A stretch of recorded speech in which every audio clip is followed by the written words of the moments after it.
Bumuo ang pamahalaan ng komite para labanan ang fake news at pangungunahan po yan ng PNP kasama ang iba't iba pang ahensya. Nasa frontline na balitang yan si Gary De Leon. Sa bagong Pilipinas, ang gusto ng pulis.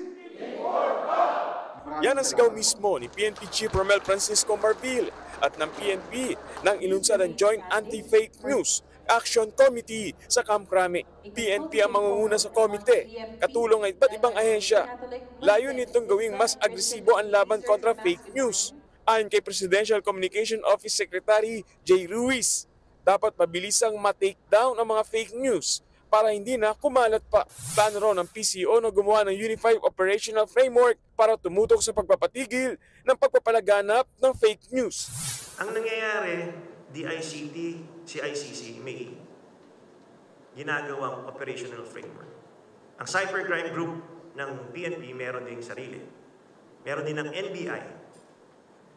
Pero wala yung nakatutok talaga na, oh, ito, peke ito, fake news to, i-take down natin.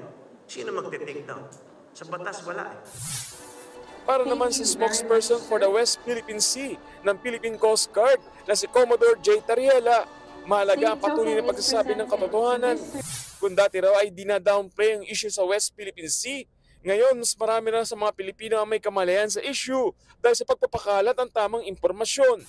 According to the recent survey, more than 83% of Filipinos are aware of the Chinese aggression in the West Philippine Sea and that they support the stand of President Bongbong Marcos in standing up against China's bullying. Binilaan naman ni General Marbil ang nasa likod ng pagpapakalat ng fake news maging ang mga nagsishare nito. Remember, ang spread po ng fake news sa tao rin eh. Gusto natin talaga yung tao natin, they have all individual responsibility and accountability.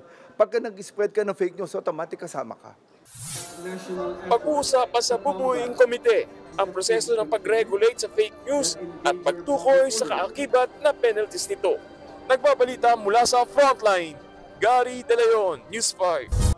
Mga kapatid, Ed Lingaw po, maging maalam at may pakialam sa mga napapanahong balita sa ating bansa.